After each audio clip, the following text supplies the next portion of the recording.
السلام عليكم ورحمة الله وبركاته. أهلا وسهلا بيكم في قناة موزي وموري كروشيه. إن شاء الله في حلقة النهاردة هنشتغل مع بعض شنطة جميلة جدا بطريقة سهلة جدا وبسيطة. أتمنى ربنا يوفقني والفيديو النهاردة يعجبكم تستفادوا منه. لو عجبكم الفيديو اعملوا لي لايك وشير وقولوا لي رأيكم في التعليقات. ولو لسه أول مرة بتشوفوني وحابين تتابعوني يسعدني اشتراككم في القناة، فاشتركوا وفعلوا الجرس على الكل عشان يوصلكوا إشعار بأي فيديو جديد أنا بعمله. ويلا بينا على طول نروح على الشرح ونشوف هنشتغل ازاي.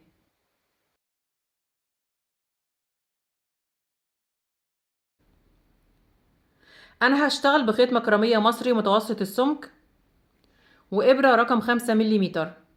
تقدروا تشتغلوا باي نوع خيط يكون مناسب مع الابرة المناسبة ليه، وتشتغلوا بنفس الطريقة اللي انا هشتغل بيها معاكم النهاردة. وتقدروا كمان تتحكموا في المقاسات، تكبروا او تصغروا حسب المقاسات اللي انتوا عايزينها. هبدأ بسم الله.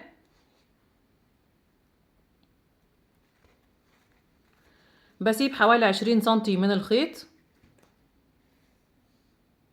وبعمل عقدة البداية، وهشتغل 20 سلسلة وهنشوف مقاسهم كام سنتي.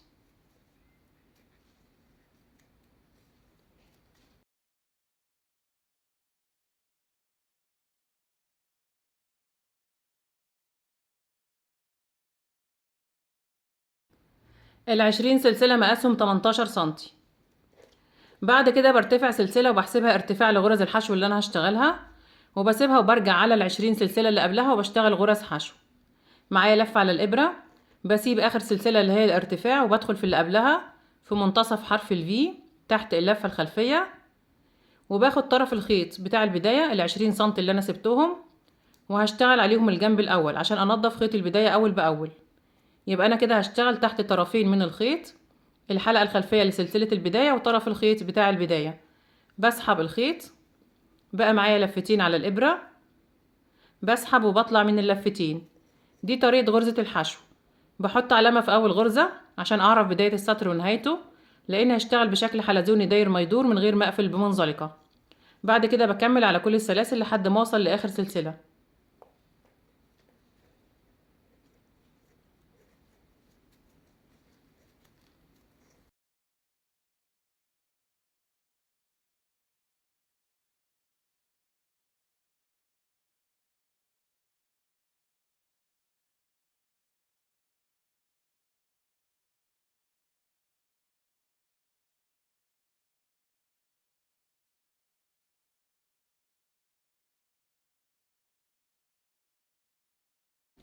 وصلت عند آخر سلسلة هشتغل فيها 3 غرز حشو مع بعض.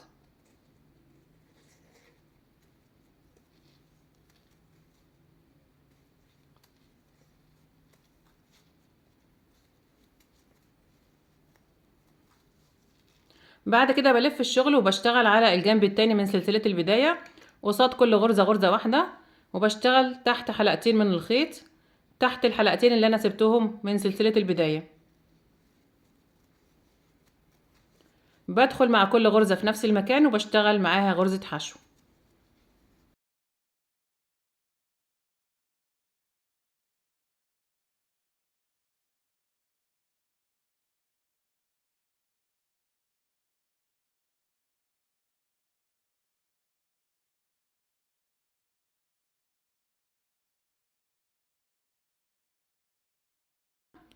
وصلت عند اول غرزة حشو انا بدأت بيها وحطيت فيها العلامة، هشتغل معاها في نفس المكان غرزتين حشو عشان اكملهم 3.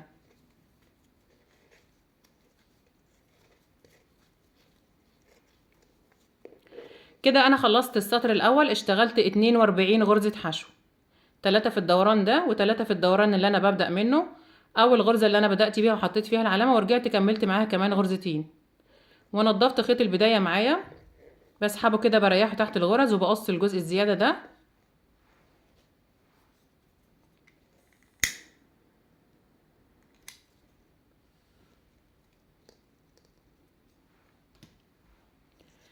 هبدأ السطر التاني مباشرة من غير ما اقفل بمنزلقة ولا ارتفع اي ارتفاع، وبرتفع بالشغل بتاعي على ال 42 غرزة لحد ما اوصل للمقاس اللي انا هبدل عنده الالوان. بدخل في اول غرزة تحت الحلقتين تحت حرف الفي في الغرزة كلها، وبشتغل اول غرزة في السطر التاني. بحط العلامة في الغرزة الاولى وبكمل على كل الغرز، كل غرزة بشتغل فيها غرزة واحدة. هشتغل معاكم السطر التاني كمان.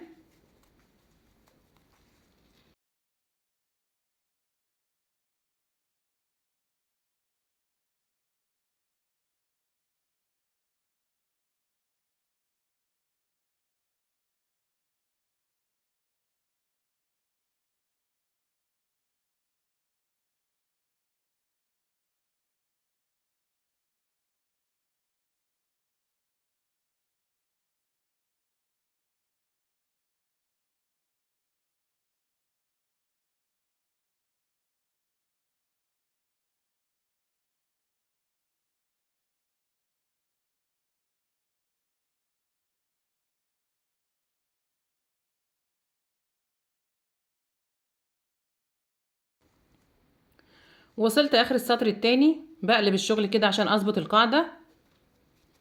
ده هيكون وش الشغل من بره، وده الشغل من جوه. بشيل العلامة وببدأ السطر التالت.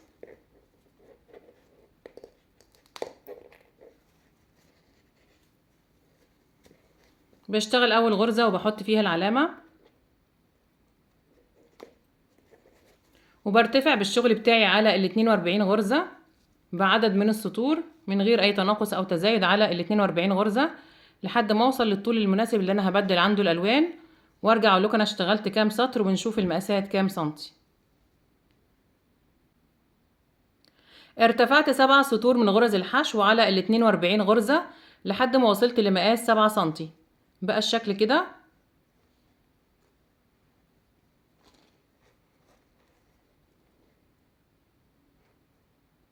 7 سنتي بالظبط.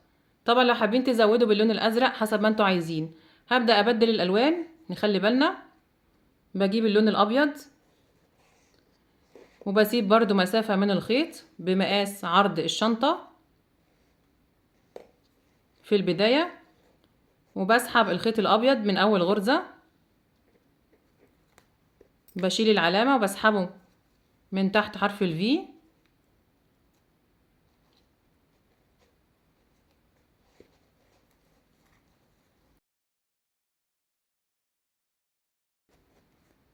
بقى كده معايا لفة من الازرق ولفة من الابيض. بسحب الخيط الابيض وبشتغل اول غرزة في السطر الجديد، وبحط العلامة مكانها،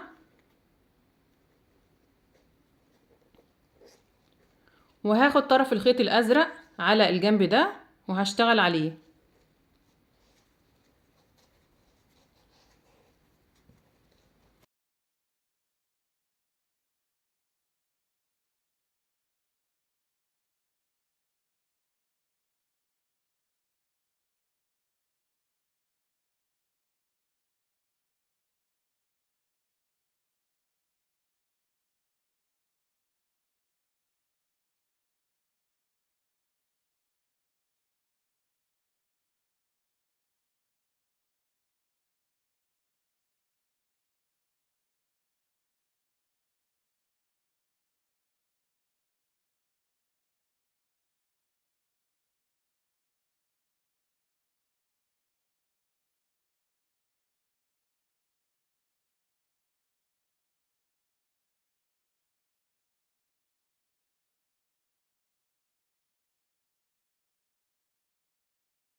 وصلت اول غرزة اللي فيها العلامة، بشيل العلامة وببدأ السطر الجديد، وبرتفع بالشغل بتاعي على ال 42 غرزة برضو باللون الابيض لحد ما اوصل للمقاس المناسب لارتفاع الشنطة، وارجع اقول لكم انا اشتغلت كام سطر باللون الابيض. انا كده اشتغلت 9 سطور باللون الابيض لحد ما وصلت لمقاس 16 سنتي في ارتفاع الشنطة، يعني عدد السطور اللي اشتغلتها كلها 16 سطر. بقى الشكل زي ما انتم شايفين.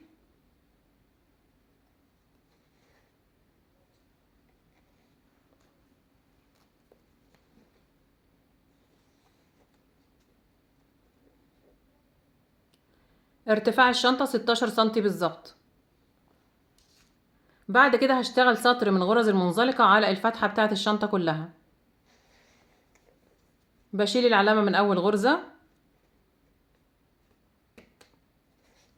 معايا لفة على الابرة، بدخل في اول غرزة تحت حرف الفي في الغرزة كلها، وبسحب الخيط، وبعد كده بسحبه من اللفة اللي على الابرة، وبكرر على كل الغرز.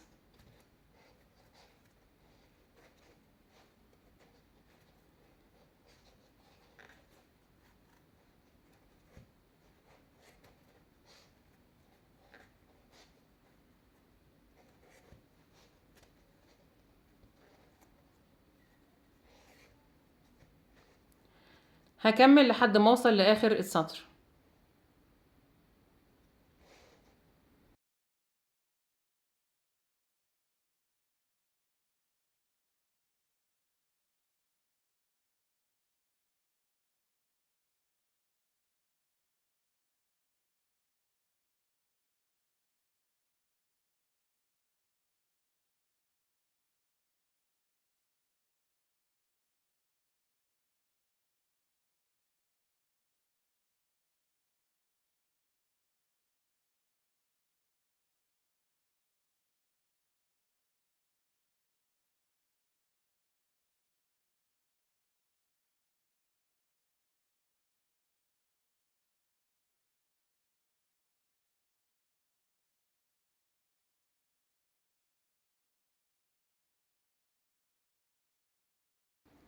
انا اشتغلت ايد الشنطة بغرزة حبل الليسيه الروماني، شكلها جميل جدا زي ما انتوا شايفين، وطريقتها كمان سهلة جدا.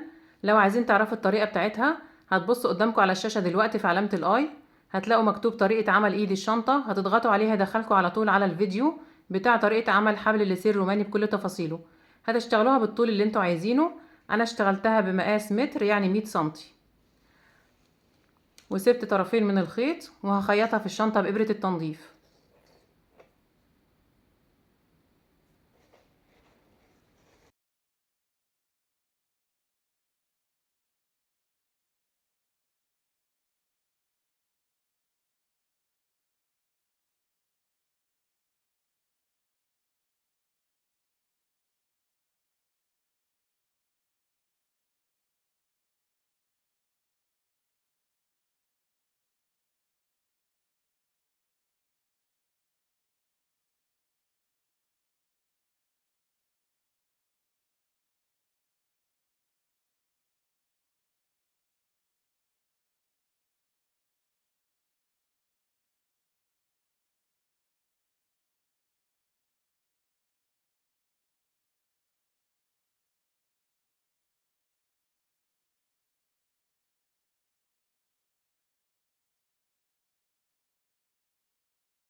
خلاص كده خيطت ايد الشنطة بالطريقة اللي شفناها مع بعض، بقى الشكل زي ما انتوا شايفين. بعد كده هنشتغل الاجزاء الخارجية. ده خيط قطن رفيع هشتغله على فتلتين وهعمل بيه العيون، هشتغله بإبرة رقم 0 استانلس. بعمل دايرة سحرية وهشتغل فيها 6 غرز حشو.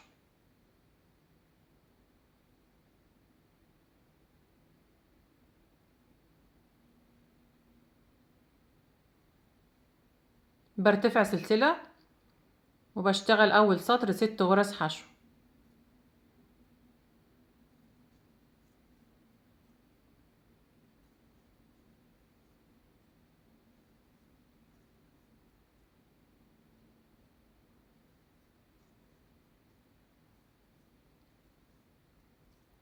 بعد كده بسحب طرف الخيط وبقفل الدايرة كويس، وبقفل السطر بمنزلقة في اول غرزة انا بدأت بيها.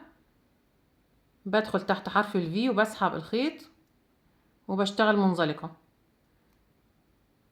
السطر التاني هشتغله كله تزايد. يعني ايه تزايد؟ يعني بشتغل في الغرزة غرزتين، كل غرزة بشتغل فيها غرزتين حشو. هيبقى معايا في اخر السطر 12 غرزة حشو.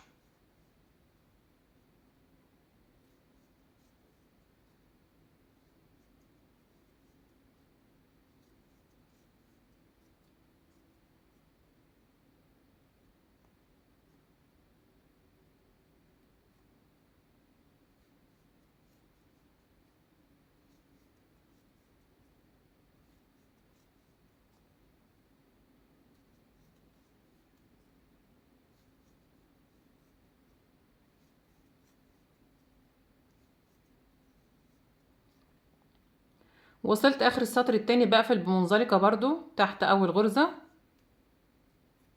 كده انا اشتغلت سطرين في الدايرة السحرية، اول سطر 6 غرز والسطر التاني 12 غرزة. هيبقى الشكل كده. هقص الخيط وهنضف الخيط الزيادة. انا مجهزة 2 بنفس الطريقة.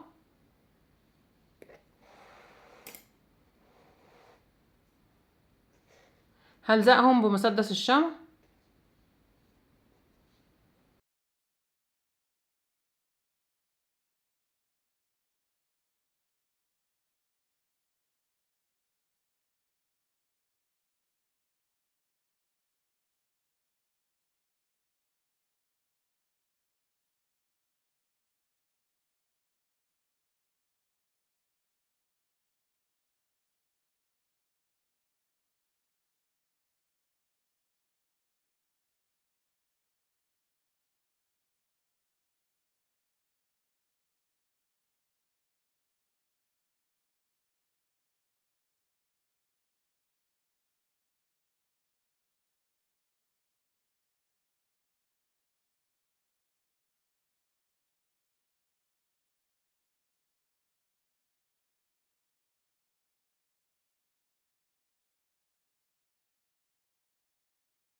بعد كده بنضف الخيط الزيادة جوه الشنطة بإبرة التنظيف. انا اشتغلت الجزء بتاع الفيونكة بالخيط الازرق. اشتغلت 8 سلاسل زائد سلسلة ارتفاع، وارتفعت على ال8 سلاسل 4 سطور من غرز الحشو.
بكده نكون خلصنا حلقة النهاردة.